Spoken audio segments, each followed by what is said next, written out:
Hello and welcome to Weird Around Illinois.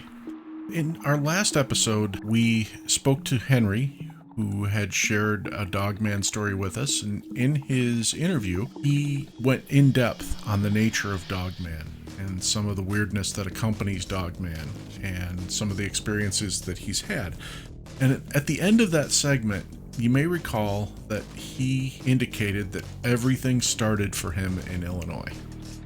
Well, now we're going to take a deeper look at that with two really scary incidents that happened to Henry in Illinois.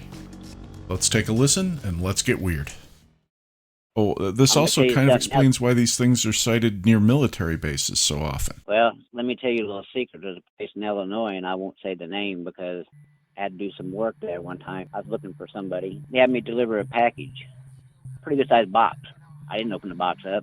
They just gave me a little deal, had my picture in it, little card. They said, when you get there, go around the back. It'd probably be about 2 o'clock in the morning to get ready to drop this off. I said, okay. Oh, it was just routine. I took my card, swiped it, all the directions on the paper, and I went to a place. I've seen the place many a times. Went in, dropped package off. I hit the buzzer, the door opened. So I went in to see where they wanted me to drop this at. The door slammed shut. Lights went out. I was like, what the hell? I kept hearing something. Like, what the hell is that noise? It sounded like somebody sleeping, and it sounded like somebody sniffing. I was like, oh, hell, I'm going to get dog bit. So I just sat beside this door. All of a sudden, a light in the hallway lit up. So I started to stand up, and I seen all these cells on each side of the walkway. I was like, what the hell? Started seeing hands and sniffing. I was like, oh, shit. A green light come on and a buzzer. A door in front of me slammed shut. All of a sudden, them cells started opening up. Into the hallway, that door opened up. These things come out, and they was madder than hell. They started sniffing around. All of a sudden, somebody said something. They went to the other end, went out this doorway. The doorway slammed. So I'm sitting there, scared shitless. All of a sudden, my door opened. I was like, oh, no, they're going to come back in here. This lady come up there, and she goes, you get your ass out of here. You didn't see nothing. I said, let me ask you a question. I'm at least allowed to ask you one question. What the hell are these things doing here?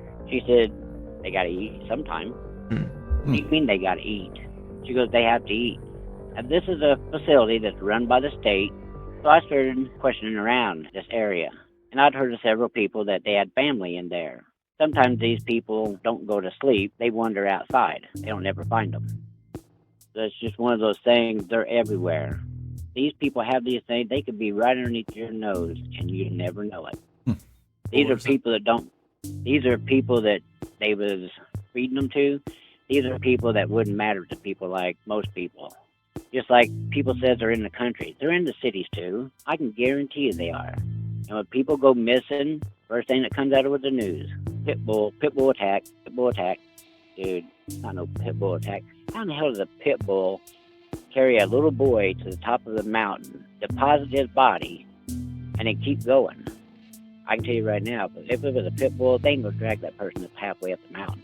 I don't know, maybe just similar attack patterns. That's really the only conclusion that you could come up with, that how that would even work. I guess they had to pick something canine that people might believe, so they go with pit bull or Rottweiler or whatever.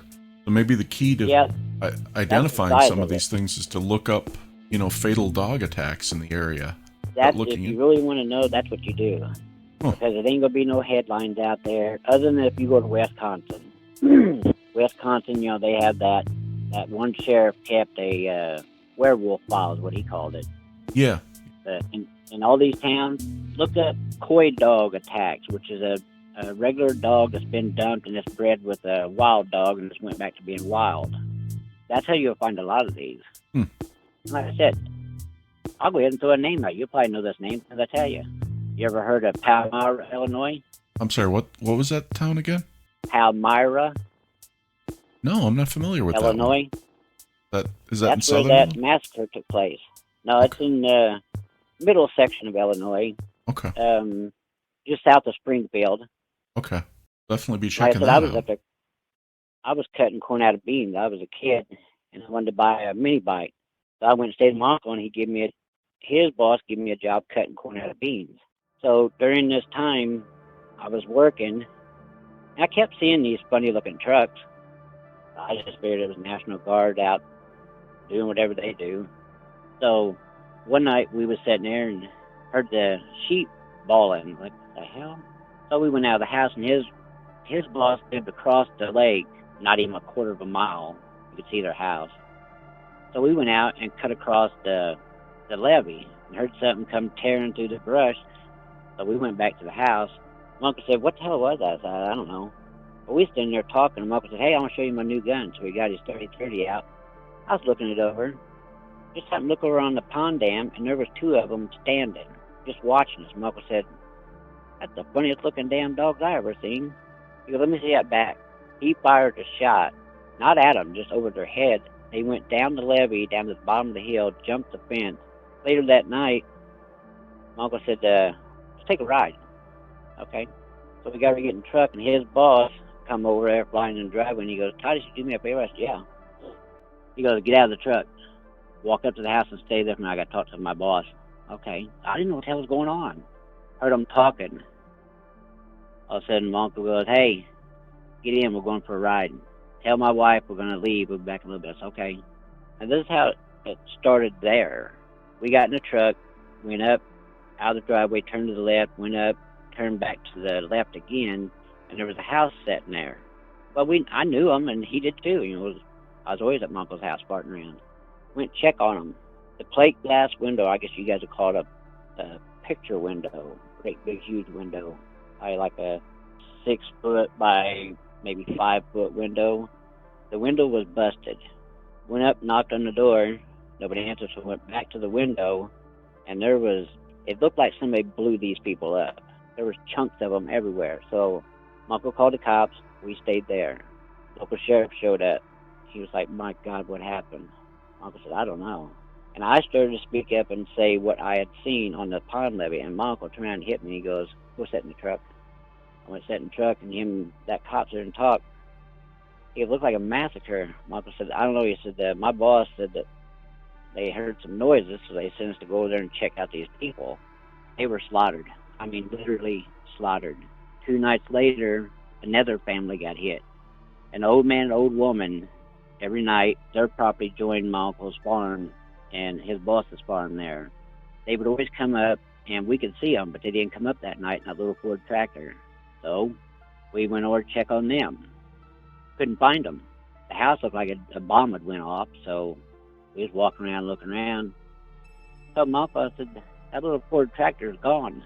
He goes, well, they usually take that to go feed the cattle about dark. I said, yeah, remember I told you I didn't see them? He goes, yeah. So we went back to the barn, followed the tracks, tire tracks.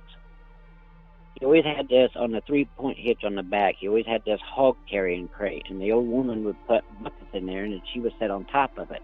Well, got back there, we found the tractor still running. It had went on down and turned and slid down this ravine and was on its side, still running. Blood all over the place. Nobody. Called the cops again. They come out and checked. Couldn't explain it. We knew what we had seen, but you tell somebody, they think you're nuts. So a few nights later, another man got hit. All of a sudden, boom, dead. Nothing. There was probably about 300 head of cattle scattered that got wiped out during that few days there, during that time. Then the next, I call it a square lot. It's where a road goes all the way around the property. The next block was hit. Then we started seeing these, what looked like military vehicles, but these people in there wasn't military. I got enough family that's been in the military. I've been in the military, I know. These people were not military. They dressed like military, built vehicles like them, but they approached us, told us to keep our mouths shut. Well, one night we was over bedding the sheep down, and my aunt called frantically. She had a Doberman in the shed across the driveway, and that's where that Doberman always slept at. She went there to feed it, and she thought it was the Doberman tried to attack her. And when she opened the door, this dog didn't get up. But as she opened the door, something hit that door, and she just happened to be standing kind of part way behind it. The door hit her, knocked her down. She thought it was a dog that jumped over her and took off out across the yard. So she called us to come there. We found the Doberman. Something had tore it up, and it was hanging on the fence post down there by the gate, by the levee of the pond. My uncle said right in there, he's trying to tell us something. I said, yeah, probably. Next morning, knock on the door. It was my uncle's boss, and he goes, I don't know what you guys been seeing. You didn't see nothing. Just keep your mouth shut. I can't afford to lose my farm. Okay. Then they started questioning. They could come by and ask us, did you guys see anything? Nope. Don't know nothing. Good deal. We decided to go to town that afternoon. And this truck followed us all the way into this little town. We got out the little town, this little store, and went in and got chewing tobacco and stuff. Got ready to come out, and these guys was sitting there. They had this little, like a bench thing that sit outside the store, and these guys was sitting there. You guys following us or what? You guys didn't see nothing. Or we didn't see nothing, no. Okay. Just know one thing, we're going to keep an eye on you. Okay, no problem. Got in the truck, and said, what the hell is this all about? I said, I have a funny feeling it's about them things that we've been seeing around your house down there. I said, so what are we going to do? He goes, just play it cool. He said, I got a 357. He said, I carry. So whenever they take me over to the bean field and drop me out, they give me a shotgun. Told me, you see anything, wait until it gets within range and shoot it. Fine by me. I'd go out there, and about every 30 minutes, my uncle or his boss would pass by that farm and check on me. You see anything? No, I haven't seen nothing. I said, other than these cars going down the road, and they'll stop and pull into a field road and just sit there. That went on for I don't know how long. Even after it stopped, that went on and just kept going on, and all of a sudden, just one day, nothing. It just dead stopped.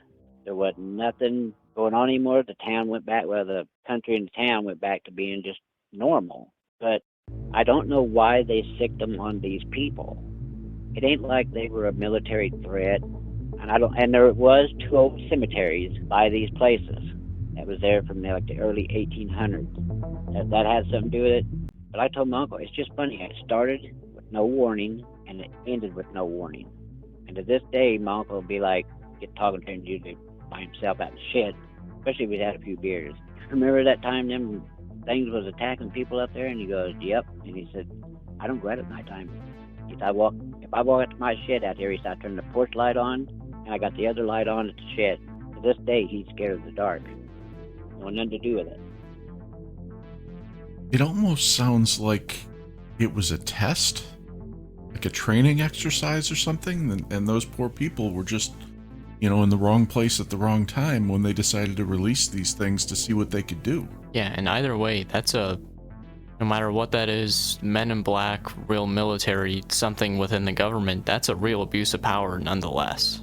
Yeah, the thing is that some people have gotten close to it, but I can go further with it.